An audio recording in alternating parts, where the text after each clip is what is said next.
Ayesha, leader of the sovereign race, as the Guardians of the Galaxy protect valuable batteries from an interdimensional monster in exchange for Gamora's estranged sister Nebula, who was caught attempting to steal the batteries. After Rocket steals some for himself, the Sovereign attacks the Guardian ship with a fleet of drones. The drones are destroyed by a mysterious figure, but the Guardians crash land on a nearby planet. The figure reveals himself as Peter Quill's father, Ego. He invites Peter Quill, Gamora, and Drax to his home planet, while Rocket and Groot remain behind to repair the ship and guard Nebula. Ayesha hires Yondu Udonta and his crew, who have been exiled from the greater Ravager community for child trafficking, to recapture the Guardians. They capture Rocket, but when Yondu hesitates to turn over Quill, whom he raised, his lieutenant Taserface leads a mutiny with help from Nebula.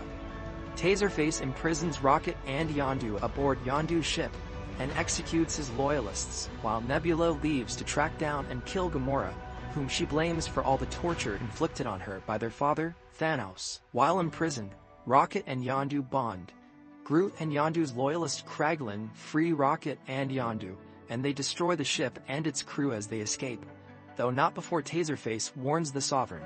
Ego, a godlike celestial that manipulated the matter around its consciousness to form his home planet, explains that he projected a humanoid guise to travel his universe and discover a purpose, eventually falling in love with Quill's mother, Meredith.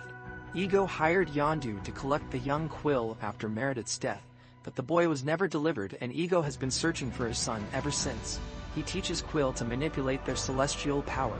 Nebula arrives at Ego's planet and tries to kill Gamora, but the pair reach an uneasy alliance when they discover caverns filled with skeletal remains.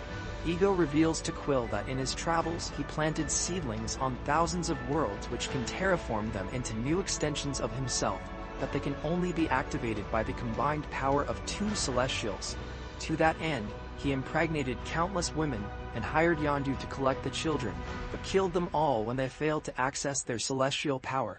Under the influence of Ego's power, Quill helps him activate the seedlings, which begin to consume every world, but Quill fights back when Ego reveals that he killed Meredith, due to the distraction she posed. Mantis, Ego's naive empath servant, grows close to Drax and warns him of Ego's plan.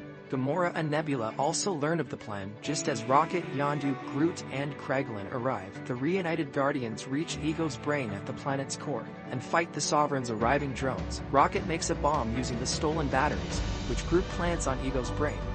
Quill fights Ego with his newfound celestial powers in order to distract him enough to allow the other Guardians and Mantis to escape. The bomb then explodes, killing Ego and disintegrating the planet. Yondu sacrifices himself to save Quill, who realizes that the reason Yondu kept him was to spare him from the fate of Ego's other progeny, and that Yondu was Quill's true daddy. Having reconciled with Gamora, Nebula still chooses to leave and attempt to kill Thanos. The Guardians hold a funeral for Yondu, which is attended by dozens of Ravager ships, acknowledging Yondu's sacrifice and accepting him again as a Ravager. In a series of mid- and post-credit scenes, Kraglin takes up Yondu's telekinetic arrow and control Fin. Ravager leader Stakar Ogord reunites with his ex-teammates. Groot starts growing back to normal size, exhibiting typical teenage behavior in the process. Ayesha creates a new artificial being with whom she plans to destroy the Guardians, naming him Adam, and a group of uninterested watchers listen to their informant discussing several experiences on Earth as they walk away.